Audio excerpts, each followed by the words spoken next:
ผู้คนบูชาสามวิชาจารณาสัมปันโนสี่สุขธรรมรวมกันแปลได้เลยกรรมกุศลกรรมหรืออกุศลกรรมไม่ควรกระทำกรรมที่ผิดติดตัวทำบาปโหดร้ายมันไม่ใช่เรื่องยิ่งหัวผลลัพธ์น่ากลัวน่ากลัวอำน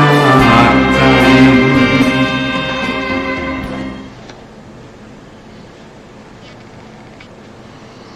พุทธังสรณังกัจฉามิธัมมังสรณังกัจฉามิสังฆังสรณังกัจฉามิกราบนมัสการพระมหาเถระพระสังฆาธิการพระเถรานุเถระสวัสดีท่านผู้ฟังและผู้ชมทุกท่านที่ติดตามในรายการพระไตรปิฎกลอยฟ้าครั้งนี้เป็นครั้งที่71ยังอยู่ในเรื่องของสติปัฏฐาน4คงเรื่องทั้งหมดเนี่ยนำมาจากพระไตรปิฎกอัตถกถาชุด91เล่มที่17นะพระสุตตันตปิฎกมัชฌิมนิกายมูลปัญนาถในสูตรที่10ชื่อว่าสติปัฏฐานสูตรข้อธรรมเริ่มตั้งแต่ข้อที่131เป็นต้นไปถ้าว่าโดยหน้านะครับถ้าเป็นพระไตรปิฎกเล่มปกสีน้ำตาลก็จะอยู่ประมาณหน้าที่668ถ้าเป็นเล่มใหม่ปกสีแดงก็จะอยู่ในหน้าที่553นี่เป็นเรื่องทั้งหมดเป็นโครงเรื่องทั้งหมดที่เรานำมาแสดงแต่ถ้ามีเรื่องที่เกี่ยวข้องกับเรื่องอื่นๆอยู่ในพระสูตรอื่นๆเราก็จะนำเอาพระสูตรนั้นมาแสดงนะครับเพื่อขยายความในเรื่องของสติปัฏฐานสูตรให้บริบูรณ์ให้เกิดความเข้าใจมากขึ้นนะครั้งที่แล้วเราพูดถึงเรื่องของสติสัมปชัญญะแล้วก็พูดถึงสัมปชัญญะเป็นยังไงนะครับแล้วก็มีเท่าไหร่อย่างไรเราก็นำเอาข้อความที่เกี่ยวข้องในทีฆนิกายศีลขันธวรรคอัตถกถาสามัญญสูตรในเล่มที่11อยู่ประมาณหน้า416ถ้าเป็นเล่มใหม่ก็จะอยู่353ไปเอามาประกอบเอามาประกอบอะไรก็คือเอามาประกอบเรื่องของสติปัฏฐานเพราะในสติปัฏฐานนี้พระพุทธองค์พูดถึงเรื่องของสัมปชัญญะไม่มากนะครับก็คือแสดงให้แก่บุคคลที่เป็นอุคติตันยูผู้มีปัญญานะครับส่วนเราผู้ยังไม่ได้ตรัสรู้นะครับแล้วก็ชาตินี้ไม่รู้ว่าจะได้ดวงตาเห็นธรรมหรือเปล่าถ้าไม่ได้ดวงตาเห็นธรรมพวกเราก็จัดอยู่ในประเภทที่เป็นบุคคลที่อยู่ใต้โคนนะครับเขาเรียกว่าปัทภปรมะปัทภปรมะหรือบางทีก็เรียกว่าพระปุถุชนก็มีแล้วแต่ท่านจะชอบนะครับว่าจะชอบคำไหนนะเราก็ไปต่อจากครั้งที่แล้วนะครั้งที่แล้วนี่อยู่ในทีฆนิกายนะครับในทีฆนิกายเราก็มาดูในทีฆนิกายนะครับตรงที่เป็นสีแดงเนี่ยคือผมทำเครื่องหมายเอาไว้นะครับว่าเราถึงตรงนี้นะครับตรงนี้ก็คือการพิจารณาสุภะนั้นแหละโดยความเป็นของสิ้นไปเสื่อมไปนะครับตรงนี้เดี๋ยวผมคืนสภาพ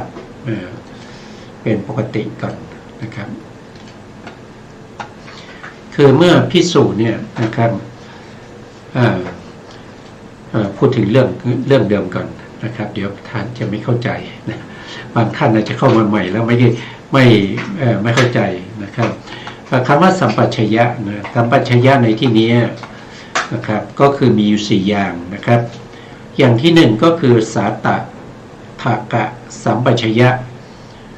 ก็คือต้องรู้ประโยชน์จะทำอะไรก็ตามต้องรู้ประโยชน์ก่อนว่าทำไปแล้วมันดียังไงมันมีประโยชน์อะไรนะครับแล้ว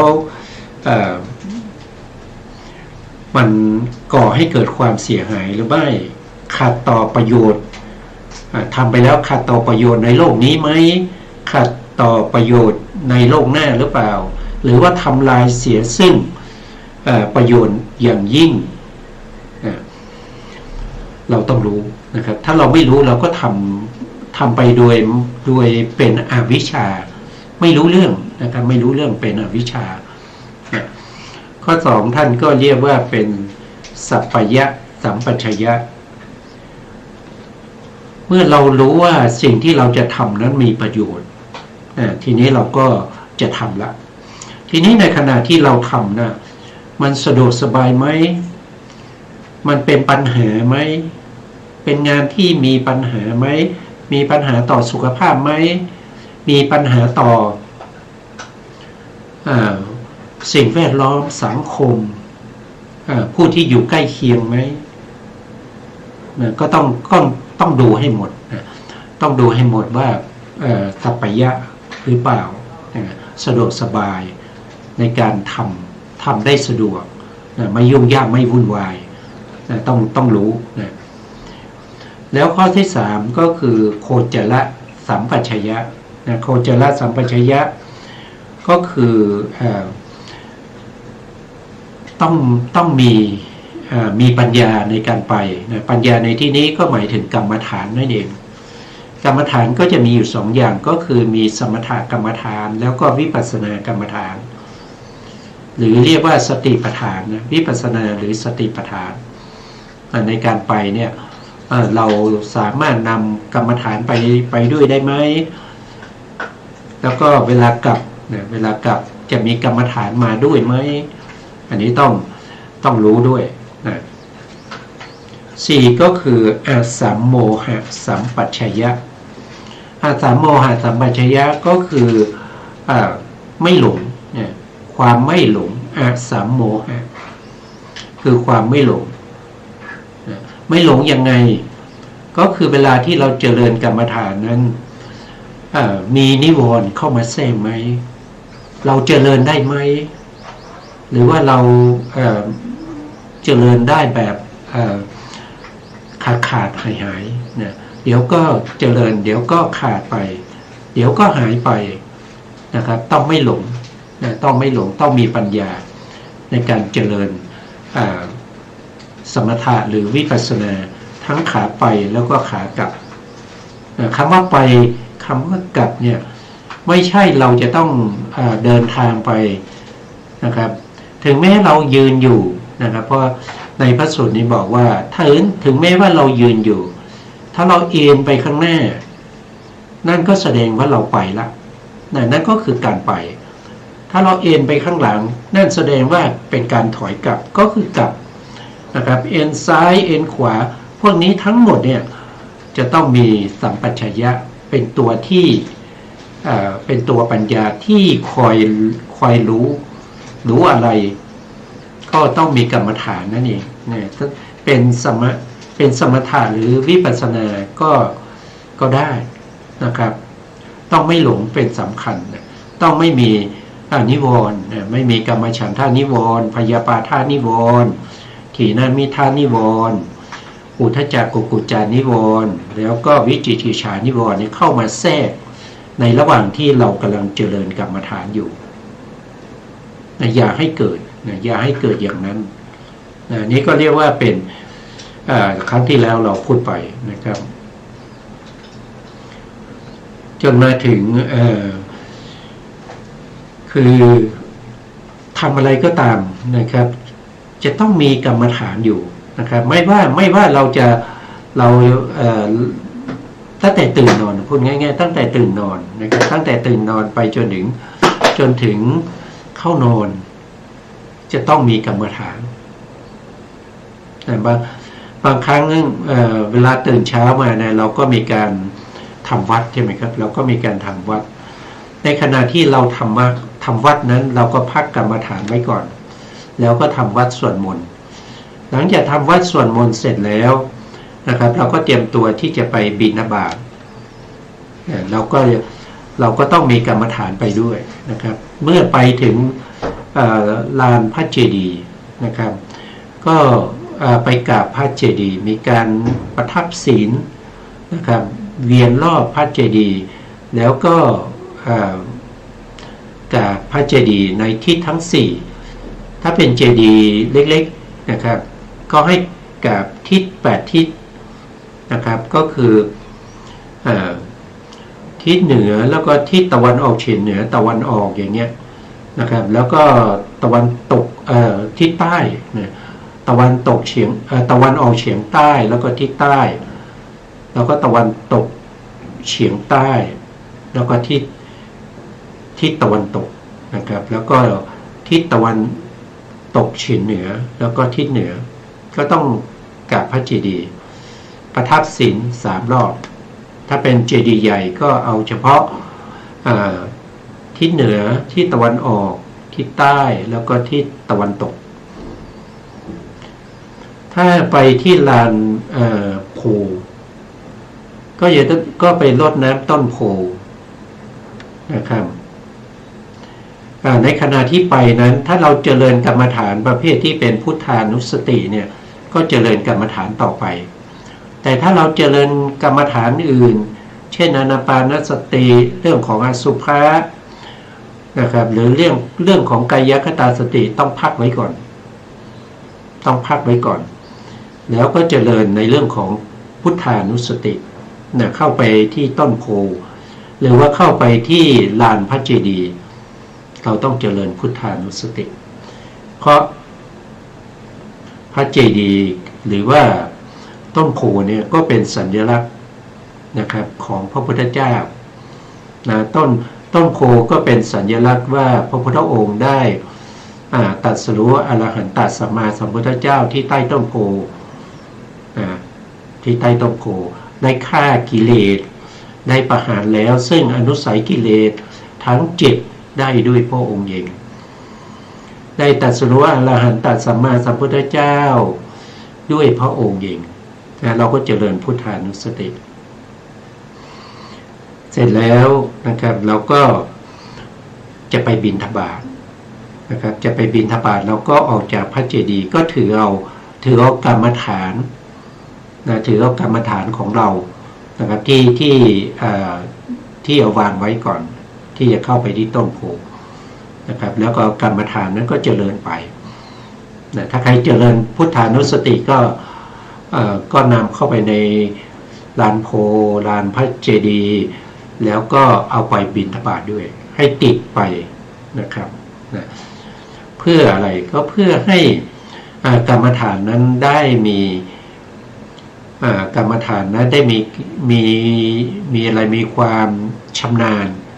นะครับมีความชำนาญเกิดเป็นวสีจนในที่สุดก็คือเมื่อเราเจริญมากๆก็จะเกิดปิตินะครับเกิดปิติเมื่อข่มปิติข่มปิติแล้วก็ยกขึ้นสู่วิปัสสนาเห็นความเกิดขึ้นตั้งอยู่ดับไปความดับไปความเสื่อมความไม่มีนะไปในที่สุดเราก็สามารถที่จะบรรลุเป็นพระอรหันต์ได้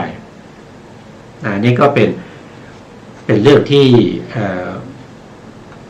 มีอยู่ในพระสูตรนี้นะครับบรรลุเป็นพระอรหันต์ต่อไปนะครับอาจารย์บางท่านเ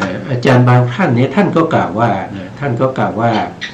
เมื่อเจริญแม้กระทั่งฝ่ายอามิตรนะครับก็มีประโยชน์เหมือนกันอามิตรคืออะไรฝ่ายอามิตรก็คือหมายความว่าอย่างเช่นเรายกตัวอย่างเช่นสาตถกะสัมปชัญญะก็คือประโยชน์เนี่ยประโยชน์ที่เราจะต้องรู้เนี่ยเราต้องรู้ประโยชน์3อย่างใช่ไหมครับเมื่อเรารู้ประโยชน์3อย่างเนี่ยประโยชน์เบื้องต้นนั่นคือประโยชน์ในภพนี้ ประโยชน์ในภพนี้คืออะไรประโยชน์ในภพนี้ก็คือการที่เราจะต้องมีการแสวงหาอาหารอย่างเนี้ยแสวงหาอาหารแสวงหาเครื่องนุ่มห่มที่อยู่ที่อาศัยยารักษาโรคความสะดวกสบายในความเป็นมนุษย์เป็นปุถุชนอยู่เพราะฉะนั้นก็มีความสำคัญที่เราจะต้องแสวงหาสิ่งเหล่านี้นะอันนี้คือประโยชน์ในภพนี้นะแต่การแสวงหาสิ่งเหล่านี้ก็จะต้องตั้งอยู่บนศีลใช่ไหมครับต้องมีศีลนะต้องมีศีลให้ได้มาซึ่งความบริสุทธิ์ของมิตรทั้งหลายนะให้ได้มาซึ่งความบริสุทธิ์ของปัจจัยทั้งหลายนั่นเองนะเพราะอาศัยมิตรนั้นปฏิบัติเพื่ออนุเคราะห์พรหมจรรย์นะครับก็คือต้องอาศัยปัจจัย4เนี่ยอนุเคราะห์แก่การประพฤติพรหมจรรย์ถ้าเราไม่มีอาหารใช่ไหมครับเราอยู่ในเราไปอยู่ในวัดป่าที่ไกลมากนะครับไม่ค่อยจะมีผู้นับถือพระสงฆ์หรือว่าไม่มีใครใส่บาตรสถานที่นั้นก็ไม่สัปยะละไม่สัปยะจะประพฤติปฏิบัติก็ยากลำบากเพราะขาดแคลนในเรื่องของอาหารในเรื่องของปัจจัยทั้ง4เมื่อเจ็บไข้ได้ป่วยคีลนาเภสัชก็ไม่มีอย่างนั้นก็ไม่ดีนะครับแม้กระทั่งในส่วนที่เป็นปัจจัย4นี้เราก็จะต้องแสวงหาแต่แสวงหาให้มันถูกพุทธบัญญัติที่พระพุทธองค์บัญญัติไว้ส่วนกันไป ส่วนกันไปนั้นใครควรถึงสัพพยะและอสัพพยะก็เมื่อเรารู้แล้วนะครับว่าเราไปเนี่ยเราต้องได้ประโยชน์แน่นอนนะครับเมื่อเราไปแสวงหาปัจจัย4เราก็รู้ว่าปัจจัย4เนี่ยเราไปที่ไหนแล้วก็จะได้ตรงนั้นเขาศรัทธาเขาจะถวายเราก็รู้แล้วก็ปัจจัย4นี้ก็มีประโยชน์ในการอนุเคราะห์พรหมจรรย์เรารู้ประโยชน์นะครับทีนี้เราจะไปเราก็ต้องมีการไข้ควรนะนึกถึงการไปและการกลับว่าการไปการกลับนั้นสะดวกสบายไหมหรือว่าไปด้วยความยากลำบากเป็นระยะทางที่ไกลไม่สะดวกในการเดินทางถนนหนทางก็มีแต่น้ำมีแต่หินเดินก็ลำบากนั่นแสดงว่าไม่สัพพยะในการไปไม่สัพพยะถึงแม้มีประโยชน์ก็จริงแต่ไม่สัพพยะสำหรับเราไม่สัพพยะในการเดินทางไปแล้วก็ยังมีผู้คนวุ่นวายนะครับถึงแม้ทางไปสะดวกแต่ผู้คนมากมายวุ่นวายเบียดเสียดกันเหลือเกินอย่างนี้ก็ไม่สัพพยะสำหรับพระภิกษุที่จะต้องเดินผ่านไปในทางที่มีทั้งผู้หญิงผู้ชายนะครับมากมายนะครับเบียดเสียดกันเหลือเกินอย่างเงี้ยอันนั้นก็ไม่สัพพยะก็ไม่สัพพยะต้องให้ได้ทั้งสาธกะสัมปชัญญะรู้ว่ามีประโยชน์นะครับแล้วก็จะต้องรู้ว่าสัพพยะด้วยนะครับในการไปนะครับในการที่จะเดินทางไปนะท่านก็บอกตรงนี้นะครับข้ออย่างไรนะข้อนี้อย่างไรกล่าวคือเห็นว่าพระเจดีย์มีประโยชน์พระเจดีย์ก็มีประโยชน์ใช่ไหมครับเป็นสัญลักษณ์ตัวแทนของพระสัมมาสัมพุทธเจ้าเมื่อเราเห็นพระเจดีย์เนี่ยเราก็ได้พุทธานุสติแล้วลึกถึงพระพุทธเจ้านะครับว่าพ พระบรมสารีริกธาตุหรือพระธาตุของพระสัมมาสัมพุทธเจ้าเนี่ยประทับอยู่ที่นี้นะครับอยู่ที่ต้นอยู่ที่พระเจดีย์นี้นะครับทำให้เราเนี่ยเกิดปิตินะเกิดปิติขึ้นมาได้นะครับสามารถที่จะทำให้พุทธานุสติของเราเจริญยิ่งขึ้นไปได้นะครับเรารู้นะครับเรารู้ว่ามีประโยชน์ละพระเจดีย์เนี่ยนะครับตรงนี้ถ้ามีเรื่องพูดถึงนะครับเราก็ดูนะครับเราก็ดูตามนี้นะครับก็ถ้าบริษัทประชุมกันที่10 โยชน์12 โยชน์เพื่อบูชาพระเจดีย์อันนี้ก็คือหมายถึงว่ามีศรัทธานะครับมีศรัทธาหรืออุบาสกอุบาสิกาที่เข้าประชุมกันนะครับเพื่อบูชาพระเจดีย์ห่างจากที่เราอยู่ถึง10 โยชน์หรือ10 โยชน์หรือ12 โยชน์ต้องเดินทางไปทั้งหญิงทั้งชายก็จะประดับตกแต่งร่างกายนะครับที่เขาพากันไปเนี่ยเพื่อจะไปบูชาพระเจดีย์เนี่ยเขาก็จะแต่งตัวนะครับแต่งตัวให้สวยงามนะครับตามที่ตัวมีนะตามที่ตัวมีฐานะอย่างไรมีเสื้อผ้า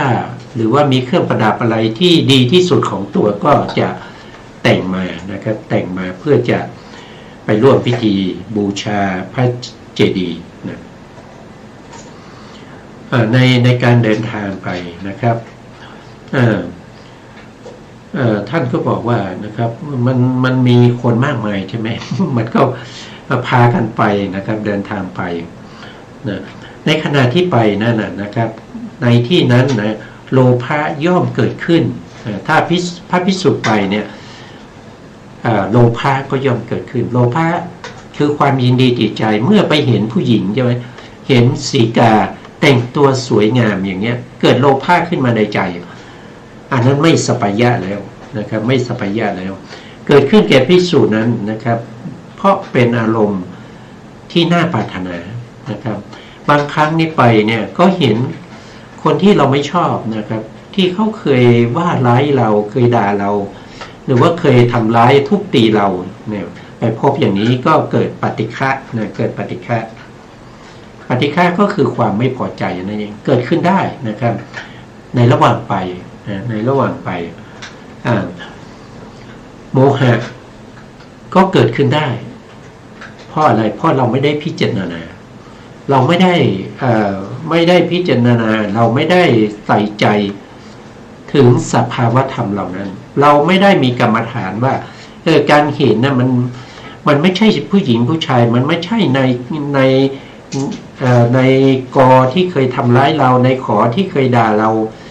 การเห็นเป็นแต่สภาวะของการเห็นคือจักขุวิญญาณที่อาศัยจักขุประสาทมีรูปารมณ์เป็นอารมณ์แล้วก็เกิดขึ้นแล้วเขาก็ดับไปตามธรรมดาธรรมชาติของถ้าว่าโดยจิตก็เป็นจิตตานิยามนะเกิดขึ้นมาต้องรู้อารมณ์ของเขาคืออะไรก็คือรูปารมณ์แต่เขาจะเกิดขึ้นมีรูปารมณ์เนี่ยเป็นอารมณ์เขาต้องอาศัยวัตถุด้วยวัตถุที่เขาอาศัยก็คือจักขุประสาทเรียกว่าจักขุวัตถุนะต้องมี3อย่างประชุมกันนะครับก็จะมี1รูปารมณ์นะที่เป็นอารมณ์ให้เกิดจักขุวิญญาณ2ก็คือ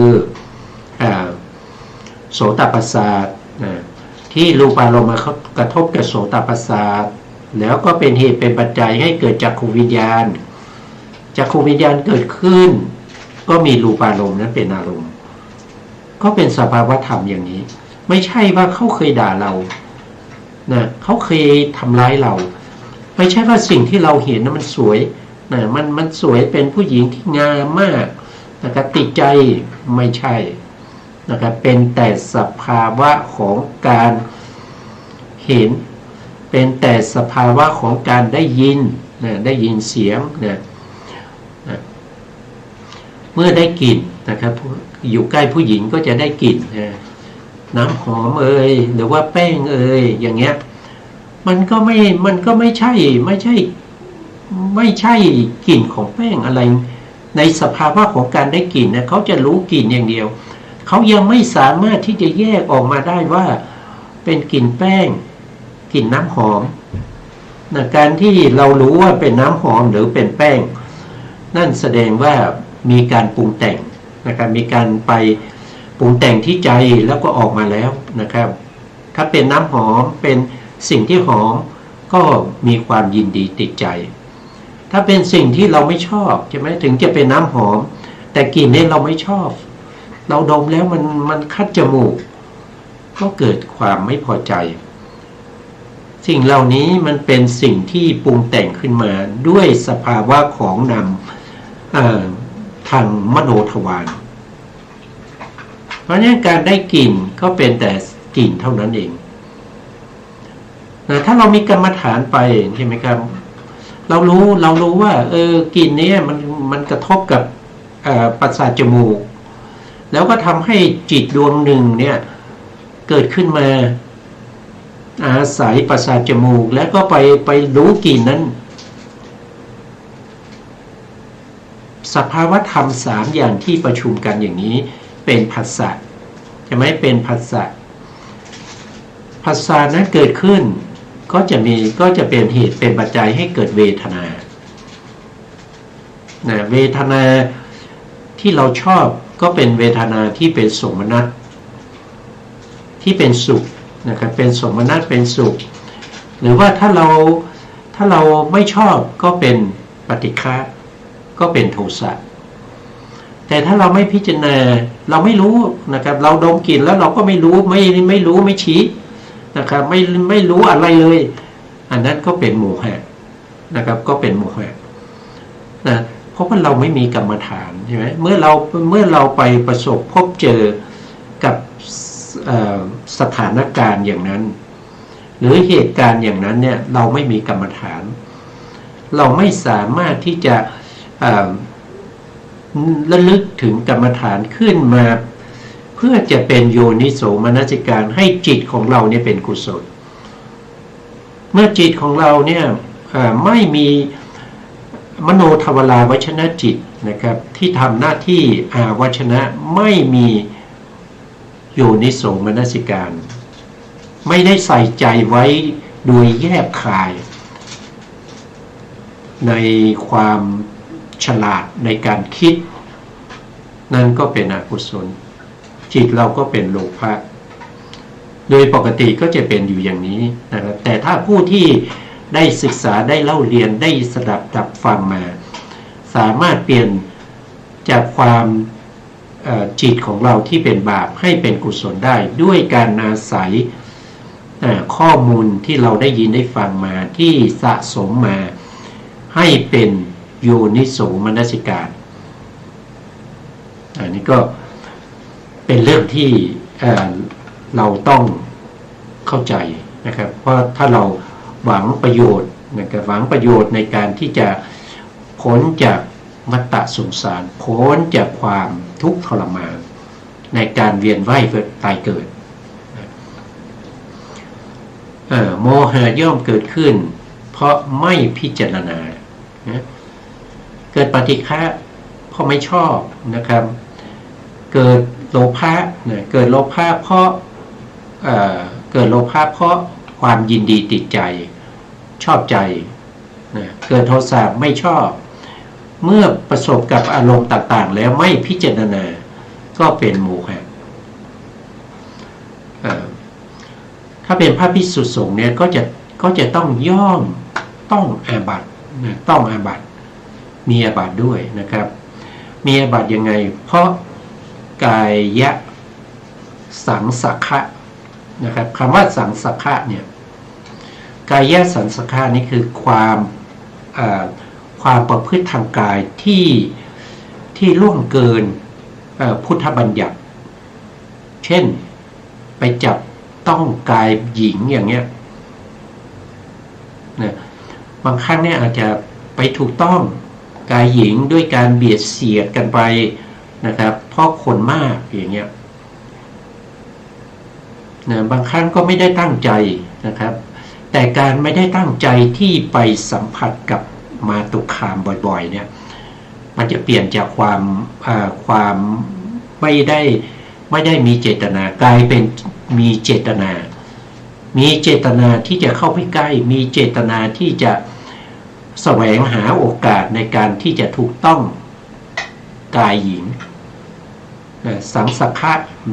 สังสักขะในปกติก็จะมีอยู่ทั้งหมดอยู่5อย่างมีอยู่5อย่างท่านบอกว่านะครับสังสักขะอย่างที่1ก็คือสวนะสวนะสังสักขะสวนะคืออะไรคือการได้ยินชอบฟังเสียงผู้หญิงชอบฟังเสียงผู้หญิงถ้าเป็นเสียงผู้หญิงพูดเสียงผู้หญิงร้องไห้หรือว่าเสียงผู้หญิงร้องเพลงเนี่ยชอบมากเลยนะชอบมากเลยนะอันนี้เป็นอาบัตินะท่านบอกเนี่ยแต่ท่านไปตรงนี้ท่านบอกว่าเป็นกายนะครับแต่ถ้าเราไปศึกษาไม่ใช่ไปศึกษาคือเราศึกษามาแล้วในเรื่องของศีลสิ่งที่จะผุดผ่องบริสุทธิ์ได้เนี่ยต้องเว้นจากเมถุนสังโยชน์7ประการจำได้ยังจำได้ไหมครับเมถุนสังโยชน์7ประการถ้าใครชอบฟังเสียงผู้หญิงอันนั้นก็เป็นเมถุนสังโยชน์ถึงจะไม่ได้อยู่ด้วยกันนะครับไม่ได้อยู่ด้วยกันไม่ได้เสพเมถุนแต่ก็ถือว่าเป็นเขาเรียกว่าเมถุนสังโยชน์เมถุนสังโยชน์ข้อที่2ก็ทัศนะทัศนะสังสักขะก็คือชอบดูผู้หญิงชอบดูนะครับชอบดูผู้หญิงเห็นผู้หญิงแล้วเกิดตื่นเต้นนะครับดีใจเนี่ยชอบดูอย่างนี้ก็ไม่อย่างนี้ก็ถือว่าเป็นเมถุนสังโยชน์เหมือนกันนะครับแต่ในที่นี้ท่านไม่ได้พูดถึงนะในที่นี้ท่านพูดถึงเฉพาะในเรื่องของกายนะครับกายคือถูกต้องนะคือภิกษุนั้นนะครับไปถูกต้องกายผู้หญิงนะครับถึงเป็นอาบัติเนี่ยต้องอาบัตินะครับเนี่ยการพูดการชอบฟังเสียงการเห็นนั่นเป็นเมถุนสังโยชน์ไม่ได้เกี่ยวกับตรงนี้แต่หมายถึงว่าสังสักขะเนี่ยมันมี5อย่างนะครับผมก็พูดเรื่องของสังสักขะ5อย่างสังสักขะข้อที่1ก็คือสวนะสังสักขะก็คือชอบฟังเสียงผู้หญิงนะ2ก็คือทัศนะสังสักขะก็คือชอบดูผู้หญิงนะชอบดูมาตุคามนะครับชอบไปสบตาพูดง่ายๆ3ก็คือสมูลาปะสังสักขะอันนี้คือชอบพูดคุยนะครับชอบไปเจรจาพูดคุยกับมาตุคามนะข้อข้อที่4นะครับ3โภคะสังสักขะอันนี้คือชอบอยู่ร่วมชอบคู่คีกับมาตุคามนะชอบคู่คีกับมาตุคามถึงแม้ว่าจะไม่ได้เสพเมถุนนะแต่ชอบคู่คีอยู่กับมาตุคามนะก็ไม่ดีนะครับต่อไปข้อข้อสุดท้ายก็คือกายสังสักขะนี่แหละนะครับก็คือข้อที่5ก็คือชอบถูกต้องจับต้องกายผู้หญิงนะอันนี้นะท่านบอกว่าเป็นอาบัตินะข้อนี้นะข้อที่5นี้เป็นอาบัตินะครับแต่ข้อที่พูดมา4ข้อนั้นไม่ใช่อาบัตินะครับแต่ถ้าศีลจะให้บริสุทธิ์ผุดผ่องก็ต้องเว้นด้วยนะต้องเว้นด้วยเขาเรียกว่าเป็นเมถุนสังโยชน์นะย่อมเป็นอันตรายแก่ชีวิตและพรหมจรรย์นะถ้าเป็นฆราวาสนะครับถ้าผู้หญิงนะเขามีคู่ครองนะมีสามีก็ถึงแก่ชีวิตด้วยนะครับถ้าเป็นพระภิกษุเนี่ยก็พรหมจรรย์ก็จะเสียไปนะครับพรหมจรรย์อาจจะถูกต้องแล้วก็เกิดความชอบใจอาจจะลาสิกขานะครับลาสิกขาไปเป็นฆราวาสนะพรหมจรรย์ก็สิ้นสุดไปแล้วนะที่บวชด้วยศรัทธาตอนแรกก็จะหมดไปแล้วนะครับหมดไปแล้วด้วยรายกายสังสักขะนะด้วยเหตุผลดังกล่าวนี้นะที่นั้นไม่ได้เป็นสัพพยะไม่ใช่เป็นที่ ที่ดีเลยนะครับเป็นอัสสัพยะนะถ้าเป็นอย่างนั้นนะเป็นอัสสัพยะนะเพราะมีอันตรายนะครับมีอันตรายดังที่กล่าวแล้วก็คืออันตรายถึงชีวิตแล้วก็อันตรายถึงผมของพรหมจรรย์ด้วยนะครับนั่นถ้านอกจากนั้นนะนอกจากนั้นนะนอกจากที่พูดเนี่ยนะครับก็คือไม่ไปในที่ที่เบียดเสียดยัดเยียดกันนะครับต้องรู้จักสำรวมนะต้องรู้จักสำรวมในอินทรีย์ทั้งหลายนะสำรวมในจักขุนทรีย์อย่างนี้สำรวมในโสตินทรีย์คานินทรีย์ชิวหินทรีย์กายินทรีย์นะแล้วก็จะต้องสำรวมในปาติโมกข์สังวรด้วยต้องมีปาติโมกข์สังวรมีสติสังวรมีญาณสังวรมีขันติสังวรนะต้องให้สมกับฐานะของตัวเอง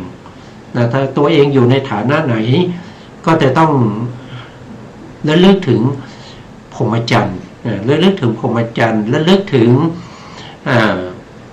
ความเป็นบรรพชิตความเป็นผู้ที่ถ้าเป็นฆราวาสก็ต้องระลึกถึงว่าตัวเองเป็นอาจารย์เป็นครูบาอาจารย์นะครับเป็นคนที่มีชื่อเสียงนะครับเป็นคนที่รักษาศีลเป็นคนอยู่วัดอะไรพวกนี้ก็ต้องระมัดระวังนะครับเพราะว่าถ้าไม่คิดถึงนะไม่มีหิริโอตปะนะมันก็ศีลก็ไม่เกิดนะครับอันนั้นเป็นอัสสัพยะนะแม้การเห็นต้นสีมหาโพธิ์ก็ในเดียวกันนะนี่ก็ได้พูดไปแล้วนะแม้การเห็นพระสงฆ์ก็มีประโยชน์นะครับเห็นพระสงฆ์เนี่ยนะครับถึงแม้ว่าเราเห็นพระสงฆ์เราเห็นผ้าเหลืองนะครับเราเห็นผ้าเหลืองของพระภิกษุนะครับพระภิกษุที่เราเห็นอาจจะเป็นปุถุชนนะครับแต่เราก็ระลึกถึงพระภิกษุระลึกถึงเป็นเหตุเป็นปัจจัยให้เราได้ระลึกถึงพระสารีบุตรอย่างเงี้ยนะครับพระสารีบุตรพระโมคคัลลานะหรือว่าพระมหากัสสปะพระอานนท์นะครับหรือว่าพระอนุรุทธะพระนันทะเนี่ยก็พระศิวลีนะบางท่านจะชอบพระศิวลีนะครับเป็นผู้ที่มีเอกทัคคะในเรื่องของลาภนะครับท่านจะชอบท่านก็ลึกไปถึงพระอริยสงฆ์ได้อันนั้นก็เป็นประโยชน์นะครับเป็นประโยชน์ให้เราสามารถเข้าถึงสังฆคุณได้ก็ถ้าเมื่อมนุษย์ทั้งหลายสร้างมณฑปนะครับก็คือคล้ายๆว่าสร้างสถานที่สำหรับในการที่จะฟังธรรมในการที่จะฟังธรรมหรือว่าในการที่จะทำบุญนะครับทำพลัมทำพิธีทำเวทีอะไรพวกนี้ทำที่ให้สงฆ์ประทับนั่งนะหรือว่าเป็นทำที่จัดหาเสนาสนะปูสาดอะไรพวกนี้นะครับในหมู่บ้านนะครับเราจะทำบุญกันนะเราก็ชักชวนกันมาทำบุญอย่างนี้ก็พระภิกษุนะครับถ้าไปร่วมงานก็ต้องระวังเพราะมีทั้งผู้หญิงผู้ชายนะครับแล้วก็มีคนมากมายนะครับที่มาฟังธรรม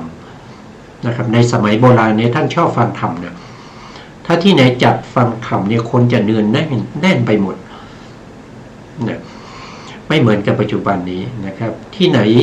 มีการฟังธรรมนะก็ไม่ค่อยจะมีผู้คนมาฟังธรรมเลยแต่ที่ไหนที่ไปทำบุญนะครับไปทำบุญแล้วก็จะได้บุญจะได้ขึ้นสวรรค์นะครับก็จะมีคนไปกันมากนะครับก็จะมีคนไปกันมากนะครับก็เหมือนก็คล้ายๆกับว่าเราจะไปสวรรค์เนี่ยเราก็เอาเงินไปเอาปัจจัยเนี่ยไปทำบุญใช่ไหมเหมือนกับเราไปซื้อสวรรค์ใช่ไหมคนนี้ถวายเงินถวายปัจจัย 5,000 คนนี้ถวายปัจจัย 10,000 คนนี้ถวายปัจจัย 100,000นะแล้วก็ได้บุญหลายนะจะได้ไปสวรรค์เนี่ยก็เหมือนกับไปซื้อสวรรค์นะครับแต่จริงๆจะเป็นอย่างนั้นหรือไม่ก็ขึ้นอยู่กับปัจจัยหลายปัจจัยนะครับการให้ทานเนี่ยเป็นสิ่งที่ดีนะถึงให้ก็ถือว่ามีอานิสงส์แล้วแต่ แต่อานิสงส์นั้นจะเป็นไปตามที่เราต้องการหรือไม่เนี่ยบอกไม่ได้นะเพราะว่าอานิสงส์ที่จะเกิดขึ้นมาตามที่เราต้องการนั้นจะต้องประกอบด้วยเหตุหลายอย่างนะเหตุหลายอย่างนะเมื่อยกตัวก็เอาแค่ตัวอย่างนะครับเอาแค่ตัวอย่างก็หนึ่งก็คือทรัพย์สินเงินทองที่เราจะถวายที่จะเอาไปเป็นทายทานนั้นจะต้องเป็นทรัพย์สินที่ได้มาอย่างบริสุทธิ์นะต้องได้มาอย่างบริสุทธิ์ไม่ได้ไปคดโกงใครมานะครับได้มาด้วยศีลได้มาด้วยสัมมาวาจาสัมมากัมมันตะสัมมาอาชีวะเมื่อเราได้มาแล้วนะครับเราก็เลือกถึงบุญนะครับเลือกถึงบุญว่า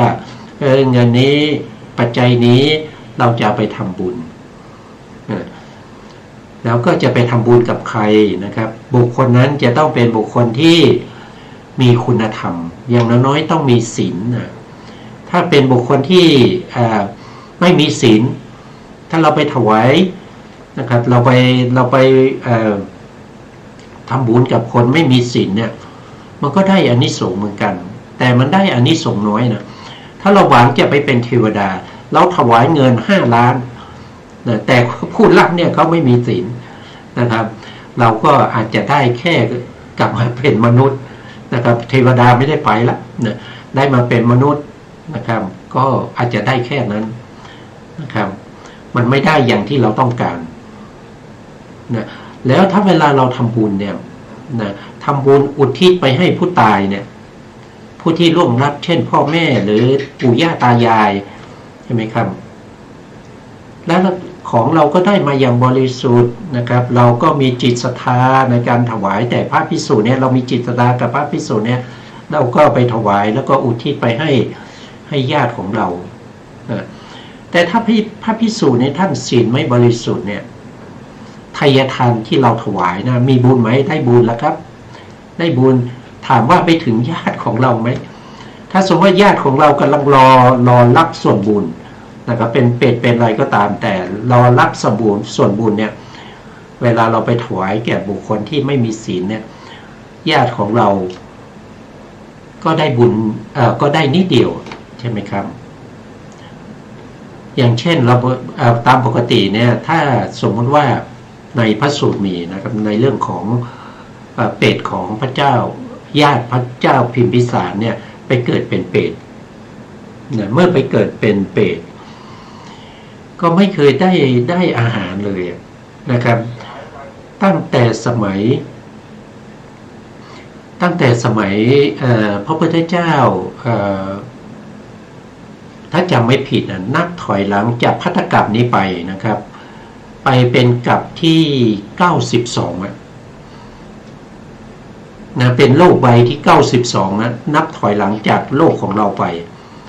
โลกใบนั้นมีพระพุทธเจ้า2 พระองค์นะครับพระพุทธเจ้าองค์แรกทรงพระนามว่า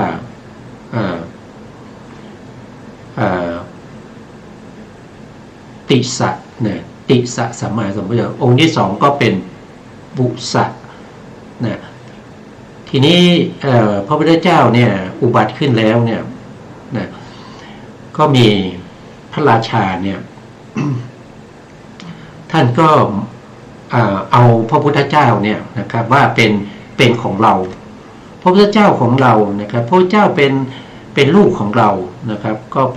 ป็นลูกของท่านจริงๆนะครับแล้วก็ได้ตรัสรู้เป็นพระพุทธเจ้าก็ไม่ยอมให้ใครมาอุปถากเลยนะครับจะเป็นผู้ที่ถวายทุกสิ่งทุกอย่างด้วยพระองค์เองไม่ยอมแบ่งบุญให้คนอื่นนะทีนี้พระราชานี้ก็มีลูกหลายคนใช่ไหมครับมีลูกหลายคนนะครับแล้วก็ลูกต่างมารดาของพระพุทธเจ้าเนี่ยเป็นผู้ชายนี้อีก3 คนนี้ก็พยายามที่จะทำบุญกับพระพุทธเจ้านะแต่พระราชาเนี่ยขัดขวาง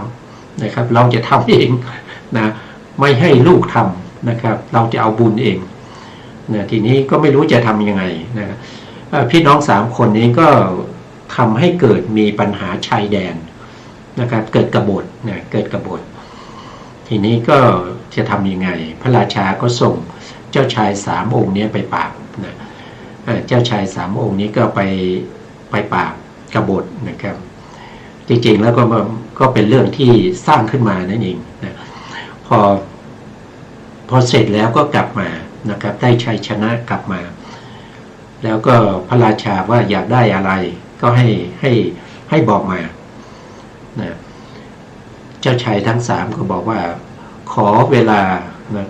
ลาอุปถัมภ์พระสัมมาสัมพุทธเจ้าซึ่งเป็นพี่ชายของตัวเองเนี่ย7 ปีได้ไหม7 ปีโอ้ไม่ได้นะครับไม่ได้นะถ้าไม่ได้7 ปีนะครับก็ขอ7 เดือนโอ้ยไม่ได้7 เดือนก็ไม่ได้นะครับจนในที่สุดเหลือแค่7 วัน7 วันถ้าอย่างนั้นก็เอาในที่สุดเนี่ยได้3 เดือนมั้งถ้าจำไม่ผิดได้3 เดือนนะครับพอได้3 เดือนเนี่ยเจ้าชายทั้ง3นี่ก็สั่งอมาตย์นะครับสั่งอมาตย์แล้วก็ขุนคลังนะครับขุนคลังอมาตย์ทั้งหลายเนี่ยมาให้มาประชุมกันที่เป็นบริวารของตนเนี่ยมาประชุมกันว่านับจากนี้ไป3 เดือนเนี่ยเราจะทำบุญกับพระพุทธเจ้านะครับให้พวกท่านทั้งหลายเนี่ยจงเตรียมอาหารเตรียมอะไรให้พร้อมโดยการเบิกเงินจากพระคลังของเรานะครับเอาเงินในพระคลังของเราเนี่ย3 พี่น้องเนี่ยไปใช้จ่ายในการที่จะทำบุญนะ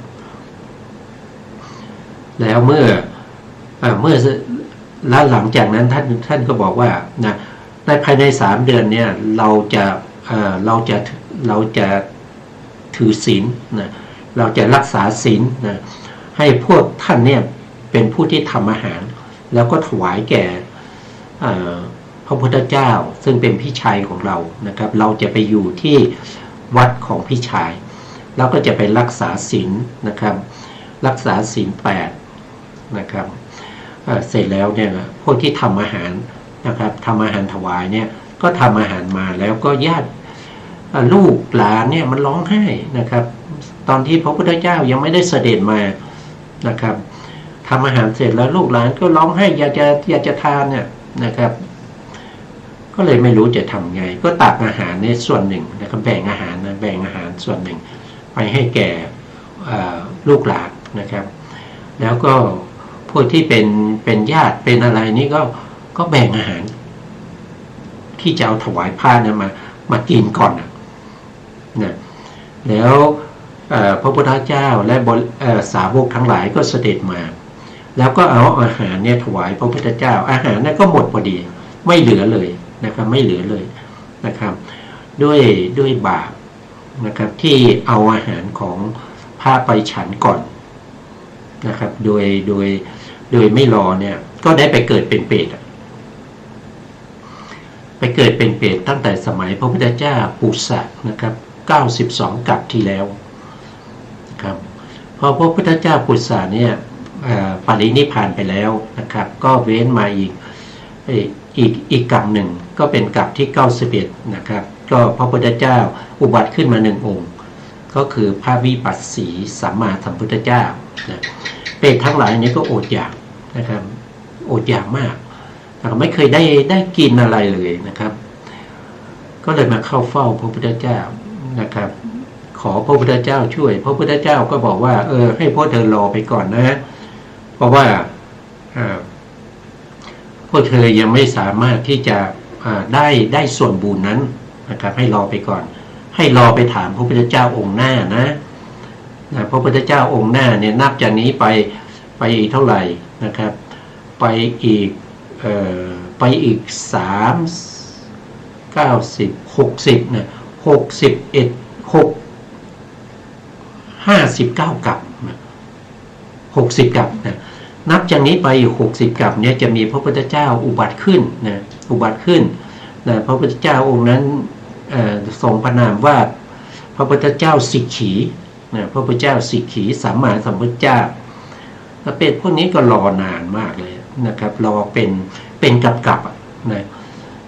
พอมาถึงสมัยพระพุทธเจ้าสิกขีก็เข้าไปเฝ้าพระพุทธเจ้าพระพุทธเจ้าก็บอกว่ายังไม่ถึงเวลานะครับให้รอพระพุทธเจ้าอีกองค์หนึ่งนะครับไปถามพระพุทธเจ้าองค์หน้าเธอนะพระพุทธเจ้าองค์หน้าในกับเดียวกันนี้นะครับก็จะมาอุบัติอีกองค์หนึ่งนะครับชื่อว่าพระพุทธเจ้าเวสสภูนะพระพุทธเจ้าเวสสภูเป็ดเหล่านี้ก็รอจนพระพุทธเจ้าเวสสภูอุบัติขึ้นก็เข้าไป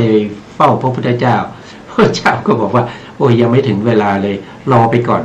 นะรอไปอีก30 กับนะเป็นรอไปอีก30 กับนี้จะมีกับที่ชื่อว่าภัททกับ